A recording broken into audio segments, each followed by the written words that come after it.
Hola, ¿cómo están? Qué bueno que nos deje acompañarle una semana más en otra emisión del espacio oficial del Poder Judicial de Honduras, Panorama Judicial TV, donde le damos a conocer a usted mediante una entrevista a profundidad de lo último que está ocurriendo en este poder del Estado. Antes de darle a conocer a usted, fiel televidente, cuál será la temática que estaremos abordando esta semana, le recuerdo que el Poder Judicial de Honduras está presente en las redes sociales de mayor popularidad.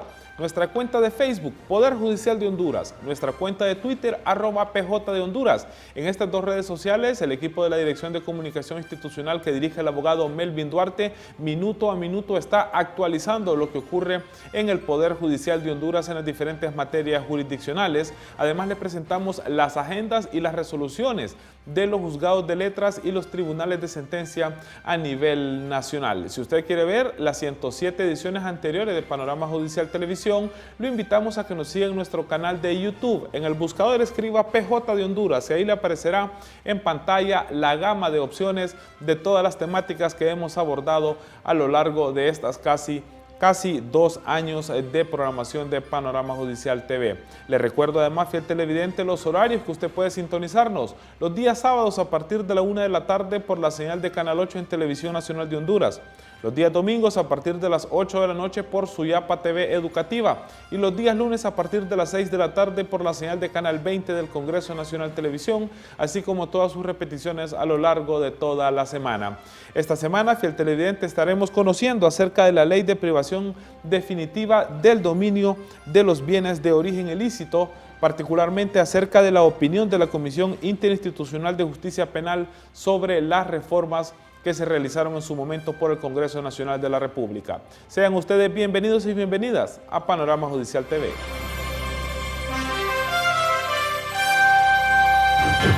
Bienvenidos al primer segmento de Panorama Judicial Televisión. Como le decíamos al inicio de este espacio informativo, hoy ya estaremos conociendo acerca de la opinión que la Comisión de Justicia Interinstitucional de Justicia Penal remitió al Congreso Nacional de la República, esta que fue recibida por el secretario, el diputado Tomás Zambrano, y que la misma fuera entregada por el abogado Hermes Ramírez, quien fue designado por el presidente del Poder Judicial, abogado Rolando Edgardo Argueta Pérez. El abogado Hermes Ramírez, actual director de la Escuela Judicial Francisco Salomón Jiménez Castro. Todo esto es concerniente a la ley de privación definitiva de dominio de bienes de origen ilícito. Y para hablar de este tema, hemos invitado a nuestros estudios a un experto en materia penal y también experto en materia constitucional. Me refiero al abogado Selvin López, quien es asesor de la presidencia del Poder Judicial. Abogado, ¿cómo está? Bienvenido nuevamente. Muy bien, muchas gracias, buenos días. Gracias por la invitación, siempre a la orden. Así es, muchísimas gracias. Abogado López, usted ha sido parte de las reuniones de esta comisión interinstitucional que se han tenido, pero antes de entrar en materia, me gustaría que nos hablara un poco de quiénes conforman esta Comisión Interinstitucional de Justicia Penal. Bueno, la Comisión Interinstitucional de Justicia Penal es una entidad en la cual están representadas los representantes de las principales instituciones vinculadas a la materia penal. Esta surgió, ¿verdad?, con ocasión de la puesta en vigencia del nuevo Código Procesal Penal y ante las circunstancias que motivaba esta modernización en el trámite de los casos penales, implicaba la necesidad de que hubiera alguna coordinación entre estas entidades que participaban en el desarrollo penal. Y así ha quedado constituida hasta ahora. La integra el presidente de la Corte Suprema de Justicia, quien la dirige. La Comisión Interinstitucional Nacional es dirigida por el presidente. Y además la integra el Ministerio Público a través de su representante, que es el Fiscal General de la República. La Secretaría de Estado de Seguridad, ¿verdad?, en los despachos de seguridad, o las personas que estos designen. También la Secretaría de Derechos Humanos participa la representación de la Defensa Pública, ¿verdad?, porque está íntimamente relacionada con ellos. La Secretaría de Gobernación, participa la Sala Penal a través también de una representación, ¿verdad? Y además hay representación incluso del Congreso, de los representantes del Congreso en algunas ocasiones, pero especialmente dependiendo de los temas de que se trate, la comisión puede hacer llegar, digamos, al seno de la Comisión Interinstitucional a todas aquellas representantes de las entidades que estuvieran vinculadas con la temática que se va a discutir, ¿verdad? Entonces, esta es la conformación, y en este caso en particular, pues la Comisión Interinstitucional opina o retoma el tema de la reformas que se hicieron a esta ley porque el Congreso Nacional remitió comunicación a la Comisión Interinstitucional para que se concertara una opinión, digamos, ¿verdad? Interdisciplinaria e interinstitucional al respecto. Ahora, esta comisión es presidida por el titular del Poder Judicial, ¿verdad? En este caso el abogado Orlando Argueta. ¿Cómo y cuándo se reúnen ellos o en qué momento determinan que es necesario tener las participaciones como comisión? Bueno, ahora podríamos decir que es casi casuístico el asunto, digamos. Pero hay todo un interés político institucional del Poder Judicial de tener estos contactos con las demás instituciones. Habida cuenta que a nivel nacional, no solo a nivel central, sino a nivel nacional, ¿verdad?, quedan en evidencia a veces necesidades de coordinación con otras instituciones. Ministerio Público, agencias de policía, ¿verdad?, el sistema penitenciario. Entonces, dependiendo de las circunstancias, y hay algunas mesas de trabajo que son interinstitucionales, y estas informaciones son llevadas a la Comisión Interinstitucional de Justicia Penal para poder tener el efecto, digamos, ¿no?, en toda la representación de las instituciones ahí, y con la gran ventaja de que es a más alto nivel porque están representados ahí los titulares de cada una de estas entidades. Entonces, no hay una periodicidad matemática, digamos, de cada cuántos días se reúnen, pero hay todo un interés político institucional, especialmente el Poder Judicial, por la gestión del magistrado presidente Argueta, en tener estas reuniones a propósito de poder impulsar, ¿verdad?, estas coordinaciones interinstitucionales que resultan necesarias en la materia penal especialmente. Bueno, ya vamos entrando en materia. Abogado López, actualmente, ¿qué es o cómo funciona la actual ley de privación de dominio que está vigente en el país? Bueno, Honduras tiene una ley de privación definitiva de dominio de bienes de procedencia ilícita que proviene, digamos, de una iniciativa del derecho internacional. Honduras es signatario de múltiples convenios internacionales relacionados al tema de la lucha contra el crimen transnacional y asume por ahí compromisos para poder definir en su normativa interna una ley como esta. Hay algunos antecedentes latinoamericanos, Colombia tiene, ¿verdad?, El Salvador posteriormente. De hecho, hay una ley modelo, ¿verdad?, de extinción de dominio derivada de las Naciones Unidas que sirvió de base para que en Honduras se pudiera establecer esta ley. La legislación atinente al tema de extinción de dominio es sui generis, es bastante particular, digamos, porque no es una norma de carácter penal exclusivamente, que a veces es la primera confusión que tenemos, ¿no? Creer que la ley de privación de dominio es una extensión, digamos, o es una ley de carácter estrictamente penal y que se refiere, digamos, en particular al comiso, digamos, ¿no? Uno asocia, digamos, que el tema de extinción de dominio de bienes de procedencia ilícita o de origen ilícito es como si fuese, digamos, el comiso penal, pero en realidad no lo es. O sea, que la propia ley es una ley de carácter real, sui generis porque no es penal, tampoco es civil, ¿verdad? Es como un híbrido, digamos, el tema. Tiene su propio espacio de jurisdicción, o sea, no lo resuelven los jueces penales ni lo resuelven los jueces civiles, sino que tiene su propio espacio de jurisdicción. Y entonces resulta necesario que en esta ley, dadas sus particularidades y sus características, pues establezca su propio procedimiento, de sus propias definiciones. Entonces, ¿cómo está conformada nuestra ley? Pues básicamente eso, ¿no? Una ley de carácter real, con su propio espacio de jurisdicción, con sus propios principios y con su propio procedimiento. Entonces, eso es lo que define nuestra ley. Es a la vez una norma de carácter sustantiva, si se quiere, porque es donde se establecen los motivos por los cuales podría ser decretado la privación del dominio de algunos bienes, productos o instrumentos, ¿verdad?, ganancias del delito, o que no tenga justificación legal. Y además, pues, cuáles son los efectos, digamos, ¿no?, que causaría y cuál es el procedimiento. Entonces es sustantiva y a la vez es procesal, porque nos dice en qué casos y cómo debería tramitarse. Y particularmente lo que usted hacía referencia, abogado López, es que se compara o se equipara rápidamente con el delito de narcotráfico, con el de lavado de activos o de fraude, ¿verdad? Rápidamente, únicamente, la ciudadanía piensa que con estos delitos es que se puede poner esta ley de privación de dominio en contra de una persona, y no es así. O aplicarse. O aplicarse, sí. Correcto. Bueno, realmente está dirigido, el procedimiento está dirigido para que se aplique o se persiga a los bienes. O sea, ese es un punto muy importante porque a través del procedimiento de extinción de dominio, lo que se persigue es los bienes, no a personas. Mientras que en materia criminal, en materia penal, obviamente las responsabilidades son personales y lo que se pretende es deducir responsabilidad penal por los delitos cometidos a las personas en particular. Obvio, allá tenemos en materia penal, en esos delitos que usted ha mencionado y otros, todos, ¿verdad? Se definen penas que también son penas patrimoniales, penas reales, como en el caso de las multas, o incluso penas accesorias como el comiso, que tendrían más o menos el mismo efecto que la decisión de privación definitiva de dominio de este procedimiento especial, porque lo que ocurre es que sobre esos bienes, instrumentos o ganancias, o instrumentos del delito o ganancias del delito, lo que recae es la privación definitiva, es la extinción del derecho de dominio sobre ese bien y pasa a favor del Estado. Eso sucede tanto en la pena de comiso, en materia penal, como sucede y son los efectos en materia de extinción de dominio, ¿verdad? Pero en este procedimiento especial, como he dicho, lo que se persigue son los bienes.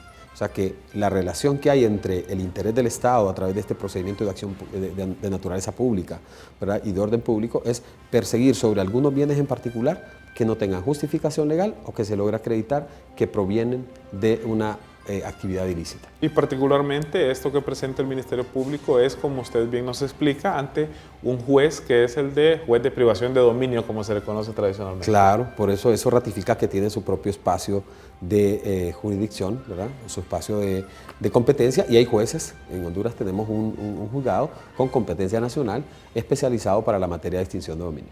En ese sentido, todos los requerimientos que se presentan a nivel nacional llegan donde el juez con jurisdicción nacional en materia de extinción de dominio, entonces. Todas las solicitudes que hayan o las pretensiones que tenga el Ministerio Público para la pretensión de deducir, digamos, ¿no? A través de un proceso judicial, que algunos bienes tienen origen ilícito o que no tienen justificación legal, todos deben tramitarse por la vía judicial ante este único juez a nivel nacional, que por lo mismo, ¿no? Que tiene competencia nacional.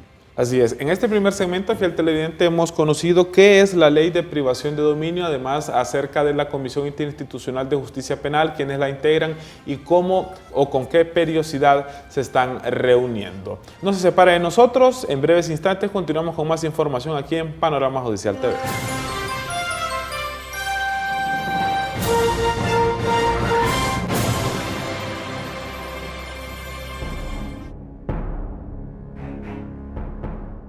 Solo hay una manera efectiva y segura de frenar la extorsión. Haga su parte, colabore con las autoridades, llame al 911 y haga una denuncia responsable. Su llamada es confidencial y la reacción de las autoridades rápida y eficaz. Ayúdenos a combatir la violencia y la delincuencia. Programa de apoyo al sector Seguridad Paz, financiado por la Unión Europea y el Estado de Honduras.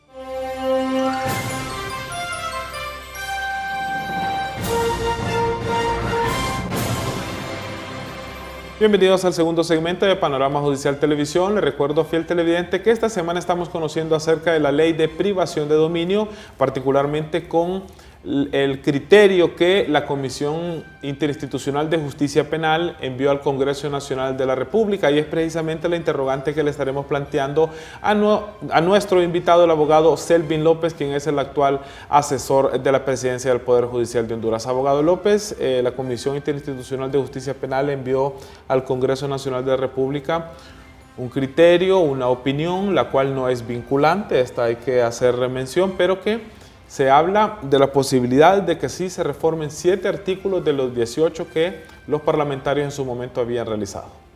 Efectivamente, se recibió comunicación del Congreso Nacional dirigida a la Comisión Interinstitucional de Justicia Penal respecto del veto presidencial que fue emitido por la Presidencia, por el Ejecutivo en abril de este año, para que pudiera pronunciarse la Comisión al respecto de la propuesta, ¿verdad? O de la reforma, más bien, que había realizado ya el Congreso Nacional en el Decreto 30/2018. Y con ocasión de eso es que la Comisión Interinstitucional, convocada por el presidente, pues reúne a todos sus miembros para poder discutir, ¿verdad? Y plantearse ahí sobre la viabilidad, digamos, ¿no? O la posibilidad de reformar algunos de los artículos que ya habían sido reformados. Como un antecedente eminentemente procedimental, es que el Congreso Nacional, a través de este decreto 30/2018, había reformado, ¿verdad? 18 artículos de la Ley Especial de Privación de Dominio de Bienes de origen ilícita, Y en el Ejecutivo, de acuerdo al procedimiento constitucional de creación y modificación de la ley, pues llegó al Ejecutivo, el Ejecutivo dispuso el veto presidencial y devolvió al Congreso, ¿verdad?, el decreto que había sido antes aprobado por el Congreso. Entonces, con ocasión de eso, el Congreso Nacional mandó a la Comisión Interinstitucional para escuchar opinión. A nivel, se escuchó, se hicieron algunos conversatorios incluso, se escuchó a todas las posiciones de las entidades representadas ahí y finalmente se hizo un dictamen, ¿verdad?, una opinión en la que fue librada por parte de la Comisión a través de su presidente, el presidente Rolando Argueta, al Congreso Nacional. Y ahí lo que se recomienda, de acuerdo a la discusión que se hizo, es que por parte de la Comisión es que era viable reformar al menos 7 artículos de los 18 que estaban dispuestos y los términos pues ahí están dispuestos o están incluidos en el informe que presentó la Comisión. Ahora, estos ya han sido turnados, como yo decía al inicio de este espacio informativo, al Congreso Nacional de la República. El procedimiento dicta que después sea esta opinión leída ante todos los parlamentarios, ¿verdad? Así es. Además, el Congreso libró también comunicación a la Corte Suprema para que pudiera opinar, ¿verdad?, sobre el veto presidencial. Y esa opinión también ha sido referida ya de parte de la Corte Suprema. El Pleno de la Corte Suprema remitió al Congreso Nacional ya la opinión en la que establece su posición como Corte Suprema, ¿verdad?, que es distinto a lo que remitió el presidente con ocasión de la comisión, porque una cosa es lo que tomó la Comisión Interinstitucional de Justicia Penal y otra cuestión es la opinión ya formal que hace a requerimiento del Congreso la Corte Suprema de Justicia, que lo ha resuelto en un pleno de magistrados de la Corte Suprema. Y claro que ya con los magistrados las intervenciones son diferentes porque se incluyen a los de la Sala Constitucional en referente a lo que fue vetado y todos estos asuntos, ¿verdad? Claro. ¿Qué dijo el Pleno de Magistrados de la Corte Suprema de Justicia, abogado López? Bueno, el requerimiento que hubo de parte del Congreso Nacional fue que era preguntar o requerir la opinión o el dictamen de la Corte Suprema de Justicia de si el veto presidencial era o no era constitucional. O sea, realmente era sobre la constitucionalidad del veto. Y entonces al análisis del decreto 30/2018, la Corte Suprema dijo que en vista que ahí se habían reformado figuras o instituciones jurídicas que están contenidas en distintos códigos de la República, ¿verdad?, más allá de que estén en la ley de privación de dominio, que no se llame código, pero que se trata de instituciones o figuras jurídicas contenidos en códigos. Entonces, era necesario cumplir con lo que establece la Constitución de la República respecto del procedimiento para la reforma de códigos, que implicaban una opinión previa, escuchar la opinión previa de la Corte Suprema, ¿verdad?, por parte del Congreso antes de hacer la reforma. Entonces, por ahí establece, bajo ese razonamiento, que el decreto 30/2018, que fue el de reforma, era inconstitucional porque no se había seguido el procedimiento de opinión previa, solicitar opinión previa a la Corte Suprema para la modificación de esta ley. Así es, muy importante. Bueno, en estos momentos también les vamos a presentar a ustedes, fiel televidente, una entrevista que hemos obtenido con el magistrado presidente de la Corte Suprema de Justicia, quien a su vez preside la Comisión Interinstitucional de Justicia Penal. Nos referimos al abogado Rolando Edgardo Argueta Pérez, quien se ha referido con nosotros acerca de estas opiniones o de la opinión que se envió al Congreso Nacional de la República. Veamos.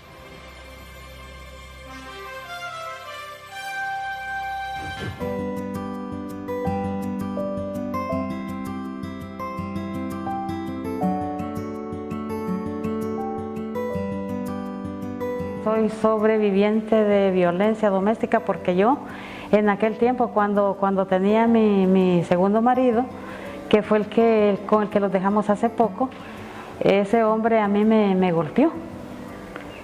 Y yo no lo quise demandar, ¿verdad?, porque me dio pena. Entonces yo dije, esto lo voy a consumar, a dejarme con este hombre, y le dije a él, me dejo con vos y jamás después de vos yo voy a conseguir otro marido porque yo sé que de repente los maridos cuando lo están buscando a uno le ofrecen esto y lo otro, pero ya cuando están con uno lo que le ofrecen son sus puntapiés, sus trompones. Porque de repente yo de vivir tan martirizada y tan humillada y tan tensa en ese hogar, yo desarrollé una enfermedad de que es la depresión, ¿verdad? Yo estuve hospitalizada en Chiquimula, estuve también en el Catarino Rivas y estuve con varios médicos, con psicólogos, con neurólogos y con varios médicos.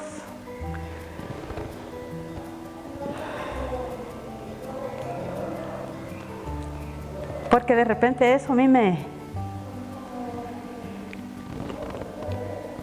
molestaba mucho. Luego de eso, yo vuelvo a salir adelante y les digo a varias mujeres de que no se den por vencidas y que luchen.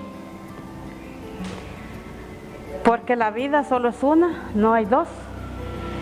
Y hay que sobrevivir como se pueda y como se quiere, porque si no lo hacemos nosotros, nadie nos va a ayudar a salir de donde los encontramos. Tenemos que tener fuerza de voluntad, primero, empezar queriéndolo nosotros mismas, para así poderles decir a las demás mujeres de que también, ¿verdad?, ellas sean fuertes y que salgan adelante. Para mí es algo, es un reto en la vida bastante difícil. El ser mujer nos hace que nos quieran bajar la cabeza, que nos quieran bajar la mirada. Ya no podemos tener hijos, ya estamos mayores, no podemos hacer nada, somos indígenas, somos pobres y que no valemos.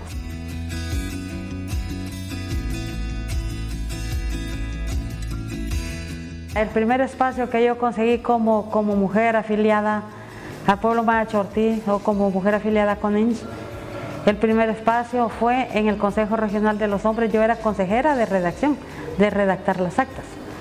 Después salí, me fui unos meses para mi casa, volví a venir como delegada a la asamblea y me delegaron como consejera de la mujer mayor regional.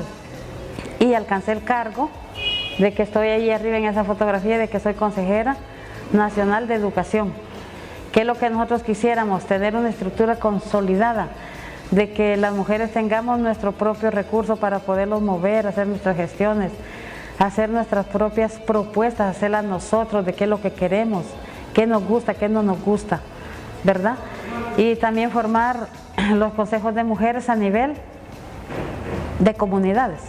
Ese es el otro reto que tenemos como mujeres, pero bien veces cuando íbamos a dar, por ejemplo, charlas para las niñas que a temprana edad salen embarazadas, los muchachos que no se protegen, las madres que tienen mucho hijo y que tal vez los regalan o los dejan botados porque mucho hijo. Íbamos como mujeres de las comunidades, yo citaba a las mujeres de las comunidades y iban al centro de salud para recibir ese tipo de aprendizaje. Bueno, yo como alejandrina, ¿verdad?, del pueblo maya Chortí, yo le digo a las demás compañeras mujeres de que de repente piensen en lo bonito que es la vida, en lo que tienen derecho a vivir bien y que es inviolable. Yo como mujer salí adelante y creo que cualquier mujer en mi posición que yo lo hice, cualquier mujer lo puede hacer también. No es tarde para uno emprender algo que uno quiere cambiar en su vida, solo hay que tener fuerza y voluntad y buena mente, y donde uno pone la mirada adelante, seguir viendo hacia adelante y no mirar hacia atrás.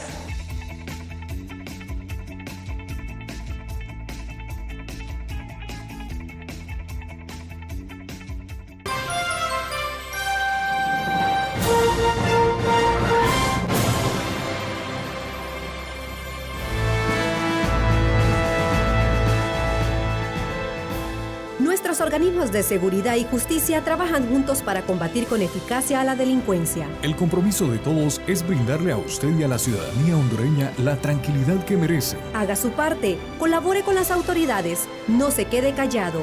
Llame al 911 y denuncie. Programa de apoyo al sector Seguridad Paz, financiado por la Unión Europea y el Estado de Honduras. Si no respeta la ley, el esfuerzo de todos es inútil. Cumplir y hacer cumplir las leyes, respetar las autoridades y confiar en nuestras instituciones es su deber como ciudadano. Haga su parte, respete la ley, obedezca las señales de tránsito y atienda los mensajes de alerta. Colabore con las autoridades. Programa de apoyo al sector Seguridad Paz, financiado por la Unión Europea y el Estado de Honduras.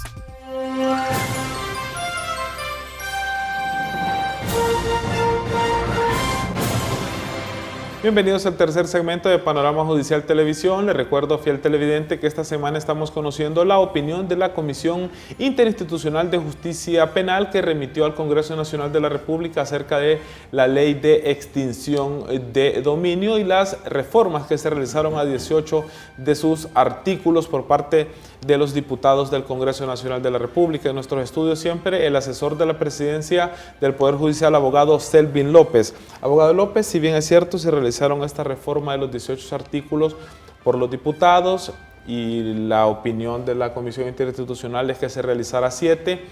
El procedimiento, ¿qué es lo que dicta una vez que la opinión fue turnada al Congreso Nacional?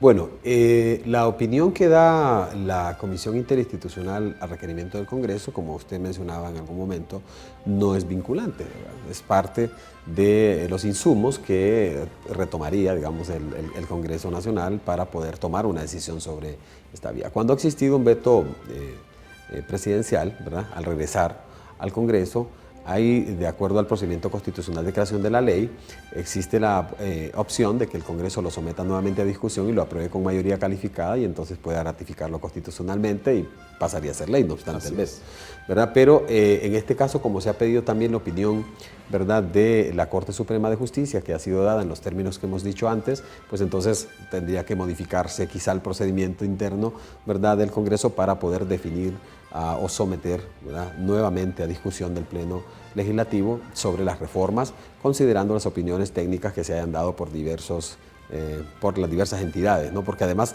quiero comentar que a nivel al interno de la Comisión Interinstitucional, para hacer este pronunciamiento, se escuchó en un conversatorio a una serie de expertos en la materia, ¿verdad?, incluso a las instituciones vinculadas directamente. Se escuchó el parecer o la comparecencia de los jueces que trabajan en esta materia, de los fiscales encargados de esta materia, de los expertos, ¿verdad?, que han participado en la creación incluso de esta legislación en su momento, en sus orígenes. Así que todas estas calificadas opiniones al Colegio de Abogados, a la Procuraduría, la propia Oficina Administradora de Bienes Incautados estuvo también representada.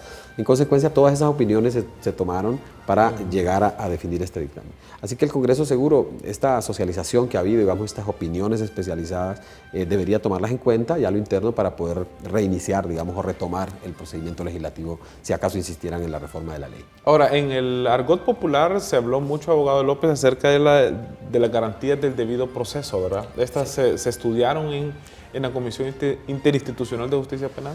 Definitivamente, bueno, fue uno de los temas prioritarios, digamos, ¿no? Y además porque derivaban del propio decreto 30/2018, que la reforma iba encaminada a fortalecer estas condiciones adecuadas de un debido proceso para poder adecuar el procedimiento y especialmente la ley al cumplimiento de los postulados más elementales de cualquier Estado democrático y constitucional de derecho. Así que, por ejemplo, en un procedimiento esto puede ser muy sui generis, el Estado puede tener mucho interés de perseguir los bienes de las personas que se dice que han cometido delitos, pero es obligado también a respetar garantías esenciales, desde la imparcialidad del juez, la independencia misma de este juez, las garantías de defensa, un proceso debido, el sometimiento a la legalidad, ¿verdad?, igualdad en el proceso o sea, todas estas garantías que son garantías mínimas y fundamentales derivadas de la Constitución de la República nuestra, además de todas las convenciones de derechos humanos que forman parte del derecho interno, es necesario adecuarlo. O sea, esta ley no puede ser una isla, digamos, que atropelle garantías tan esenciales, ¿verdad?, por mucho que el propósito sea loable y que tenga mucho interés político, criminal si se quiere, o político del Estado para la persecución de los bienes que provengan de origen ilícito. Entonces, más o menos en ese sentido se hizo el análisis para poder procurar, especialmente un tema ahí que era el tema de la igualdad de oportunidad procesal que tuvieran las personas que están siendo perseguidas, los titulares, ¿verdad?, de los bienes o de los derechos sobre los bienes que están siendo perseguidos para la extinción, deberían tener la posibilidad de participar en condición equitativa, ¿verdad? O con igualdad de armas, con igualdad de oportunidades procesales, para que pueda decirse que ese proceso cumple con esa expectativa constitucional y convencional. Así es. En este tercer segmento, fiel televidente, tradicionalmente en Panorama Judicial TV le presentamos lo que es noticia en el Poder Judicial de Honduras. El equipo de la Dirección de Comunicación Institucional da cobertura a los diferentes eventos que se realizan en la parte administrativa, jurisdiccional, y se lo presentamos en este resumen que hemos editado. Veamos. Fortalecer la capacidad técnica de los servidores judiciales en situaciones de desplazamiento forzado por violencia, el Sistema Interamericano de la Protección Internacional, el Poder Judicial de Honduras, la Comisión Interamericana de Derechos Humanos y el Alto Comisionado de las Naciones Unidas para los Refugiados, ACNUR, firmaron una carta de entendimiento tripartita sobre esta temática. Vemos parte del discurso del magistrado presidente Rolando Edgardo Argueta Pérez. El día en que nos plantearon la firma de un acuerdo o de una carta de entendimiento local como la que estamos próximos a firmar. Y es que una de las enseñanzas que los jueces y magistrados debemos tener siempre presentes y poner en práctica es que la ley no se queda en la simple letra de la ley, en la literalidad de la ley, en la interpretación literal, sino que debe de ir siempre más allá de sus propios términos. Por eso lo decía don Andrés, la parte teleológica que debe de impregnar el juez al momento de aplicar en la casuística la ley, la Constitución. Es decir, ver no solo la parte jurídica, sino que también la parte humana, la parte social. Y eso tiene una relación altamente directa con el respeto y protección de los derechos humanos, cuya entidad que tenemos acá presente, la Comisión Interamericana de Derechos Humanos, es, si no la más, una de las más especialistas en el tema. Y por supuesto ACNUR, que de décadas ha venido desarrollando un trabajo, a mi juicio, el más especializado de todos en el tema, a nivel mundial, a nivel global, en relación a exigir el respeto, protección y promoción de los derechos humanos enfocados en grupos vulnerables, en relación a los refugiados, a los retornados, a los desplazados por cualquier tipo de violencia, o a las personas, hombres, mujeres, niños, ancianos, personas con capacidades especiales que se encuentren en virtud de un acto de violencia o similar en condiciones sumamente vulnerables. Esa es la tarea del juez y del magistrado, verificar no solo la parte jurídica en conclusión, sino también la parte social, la parte humana. Por supuesto, en reverencia al articulado citado, entre otros, por don Andrés, el 59, donde nuestro Estado hondureño reconoce que la persona humana es el fin supremo de la sociedad y del Estado, y que todos tenemos la obligación de respetarlo. Eso es altamente importante para un Estado, que para que se respeten consten en un instrumento por el jus natural. La persona humana debe de contar con un abanico de derechos por el solo hecho de ser persona humana, inclusive sin que un Estado lo pueda enlistar en una ley o reglamento. Eso siempre tenerlo en cuenta. Así es que muchas gracias a la ACNUR, a la Escuela Judicial, a la Comisión Interamericana de Derechos Humanos y a ustedes por la firma de este trascendental evento.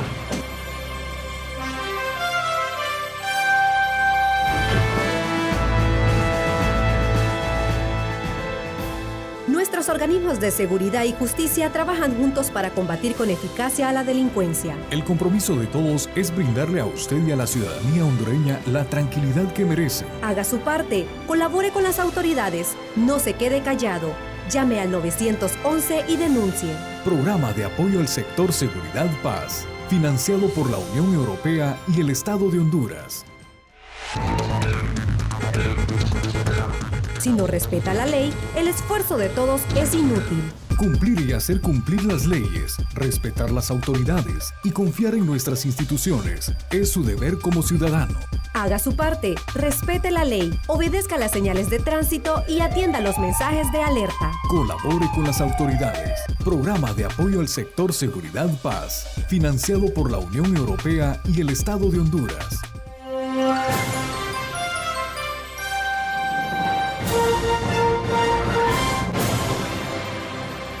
Bienvenidos al cuarto y último segmento de Panorama Judicial Televisión. Antes de continuar nuestra entrevista con el abogado Selvin López, le recuerdo, fiel televidente, que los días viernes le presentamos Panorama Judicial Radio a través de Radio Nacional de Honduras desde las 9 hasta las 10:30 de la mañana.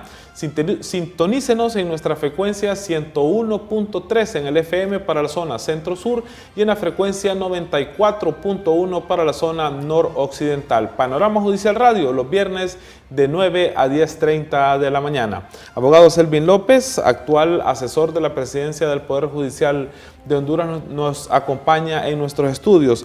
Abogado López, el tema de las medidas cautelares que se da en este tema de la Ley de Privación de Dominio actualmente, ¿cómo se manejan y si es uno de los puntos además que se modificó o que se pretende modificar por los parlamentarios?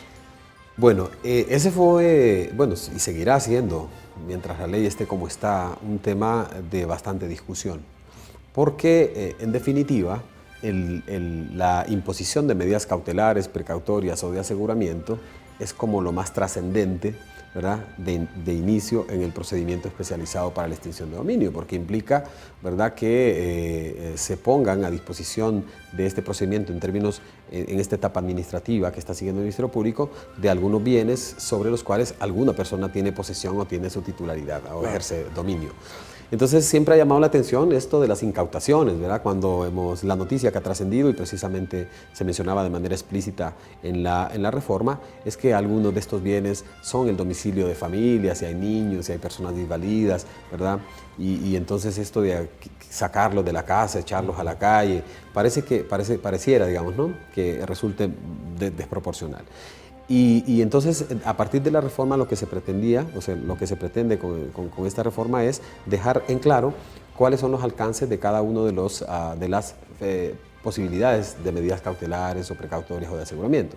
La principal confusión que ha habido es entre el aseguramiento mismo y la incautación, ¿verdad? Porque según la interpretación que hacen algunas de las entidades, especialmente el Ministerio Público, que tiene esta percepción, y además lo ABI, es que si se decreta el aseguramiento de un bien inmueble, digamos, el aseguramiento como medida cautelar, pero hay un artículo, que es el artículo 34, dice que este se pondrá en conocimiento de la Oficina Administradora de Bienes Incautados, ¿verdad?, para que tome posesión del mismo, ¿verdad? Pero ahí está mencionado en ese artículo 34, creo que es un problema, ni siquiera, quizá un problema de técnica legislativa, pero además un problema de interpretación, porque si el juez ha decretado aseguramiento, no incautación, que está definida puntualmente en los conceptos de los primeros artículos, entonces se debería entender que no se está decretando incautación, digamos, no, sino que aseguramiento, pero sí hay obligación, aún en el caso del aseguramiento, de ponerlo en conocimiento de lo ABI. Entonces, estas instituciones, el Ministerio Público y lo ABI, asumen de que porque el juez pone en conocimiento el aseguramiento, este se convierte en la incautación, digamos, porque implica que la OABI cumpla con esto del despojo material del bien de que se trate.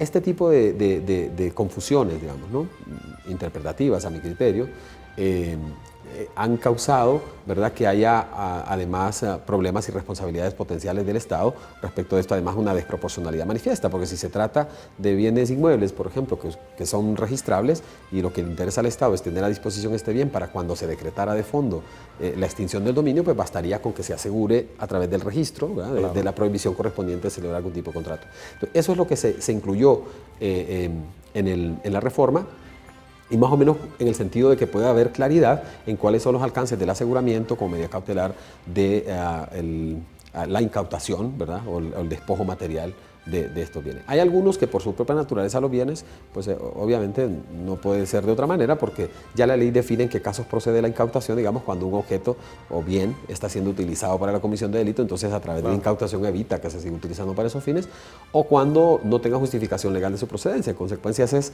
un tema casi de fondo, ¿verdad?, que no debería justificarse para el despojo a ultranza, digamos, material del bien de que se trata. Entonces, ese tema que usted plantea es un tema que generó bastante discusión y sobre el cual pues también la Comisión se ha pronunciado, ¿verdad?, de que puede resultar necesario, en lo que dice la Comisión, hacer una aclaración conceptual de estos, ¿verdad?, de estas medidas precautorias, cautelares o de aseguramiento, para que no haya este tipo de confusiones interpretativas o al momento de la aplicación, ¿verdad?, y que podría potencialmente derivar en responsabilidad estatal. Ahora, creo que también otro aspecto en cuanto a estas incautaciones o aseguramientos, por la naturaleza, como usted hace referencia, puede ser el dinero en efectivo, los títulos, valores en documentos, o aquellos haciendas, por ejemplo, que son productivas, que tienen que estarse trabajando.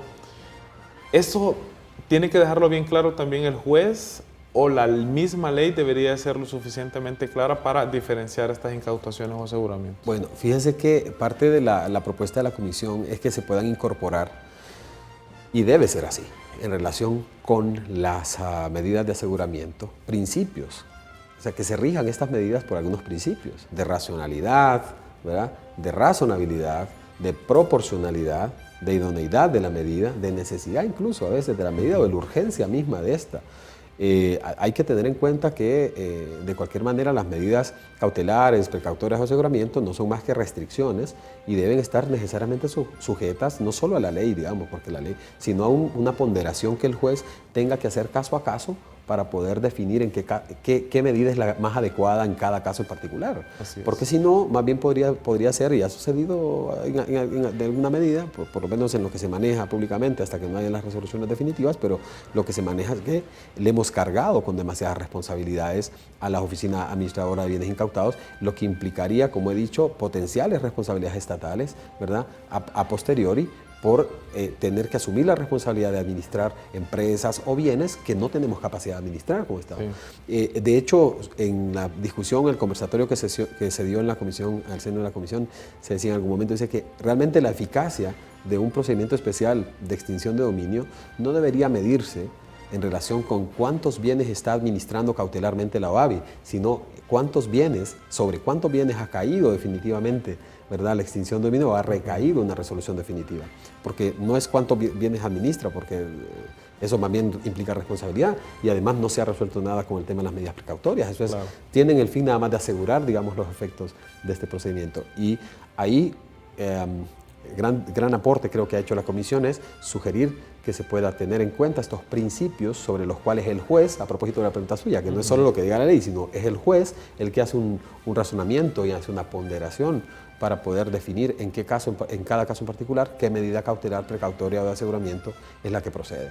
Sí, eso es muy importante. Abogado Selvin López, a nosotros aquí, nuestros invitados en Panorama Judicial Televisión, nos gusta destacar la parte personal, profesional de ustedes en diferente ámbito. ¿Hace cuánto tiempo usted es servidor judicial? Yo inicié mi labor de función como abogado siendo fiscal del Ministerio Público. Durante un tiempo estuve 7 años como fiscal del Ministerio Público. Después estuve un poco más de 9 años, apliqué un proceso por oposición para ser juez de sentencia. Estuve un poco más de 9 años como juez de sentencia penal. Incluso fui coordinador del Tribunal de Sentencia de uno de los tribunales más complejos a nivel nacional, pero que actualmente tiene muy buen desarrollo, que es el Tribunal de Sentencia de San Pedro Sula, ¿verdad? Y ahora pues he trabajado también como consultor para la Corte en algún momento, preparando un manual para jueces, y un manual interinstitucional para el procedimiento expedito, y ahora pues tengo la oportunidad, con mucho gusto, de servir en el proyecto del presidente Argueta, ¿verdad? Trabajando como asesor técnico de la presidencia. Y en medio de estos aspectos que usted me ha mencionado también está la docencia, ¿verdad? Porque tengo conocimiento de que imparte clases. Sí, tengo un poco más de 15 años por ahí más o menos de ser profesor a nivel universitario en materia penal, procesal, constitucional y derechos humanos, que es el tema fuerte vinculado con mi actividad profesional. ¿Cuántos documentos o textos de su creación, abogado López? He participado en conjunto con algunos colegas, presentando, creo que hay como unas 3 publicaciones que hemos hecho conjuntamente. Tenemos un par de proyectos ahorita, ojalá que pueda salir, y estamos en proceso de colaborar también con la escuela judicial para que con esta iniciativa que ahora y este impulso que le está dando el doctor Hermes Ramírez podamos tener también algunas publicaciones de personas que estamos dentro del Poder Judicial, ¿verdad? Y que la escuela pueda hacer extensivo, digamos, estos procesos investigativos y científicos que muchos pues realizamos, ¿no? Y a veces desconocidos o que no tenemos la oportunidad de hacer publicación algunos, pues entonces el Poder Judicial a través de la escuela creo que vamos a impulsar esto también para hacer algunas publicaciones. Luego el manual que le comentaba, ¿verdad? Y algunos otros trabajos conjuntos. Muy importante porque digamos que se ha ido mudando el tema de los delitos en flagrancia, los delitos expeditos en flagrancia, ¿verdad? Sí, sí, sí, ese es un tema importante, ¿verdad? Es un buen proyecto, me siento parte de él con la escuela judicial, con la parte institucional en general, con los jueces, y haber realizado una consultoría para preparar un manual ha sido para mí muy satisfactorio, ¿verdad? Porque me parece, y estoy seguro, ahora por lo que veo, que ha sido una herramienta bastante amigable y muy útil para los jueces del interior, para todos los jueces en materia penal, que les toca bregar con este nuevo procedimiento que de impulsarlo tendrá muy buenos efectos en el tema de demora judicial y reducción y eficacia de la justicia. Abogado Selvin López, muchas gracias por sus criterios. Con mucho gusto. Y por habernos aceptado la invitación. A la orden, con mucho gusto, sí. Así es, fiel televidente, esta semana hemos conocido acerca de la opinión que la Comisión Interinstitucional de Justicia Penal remitió al Congreso Nacional de la República, particularmente lo concerniente a la Ley de Privación de Dominio. A todos ustedes, muchísimas gracias por el placer de su atención. Será hasta la próxima semana con más información. Que estén bien.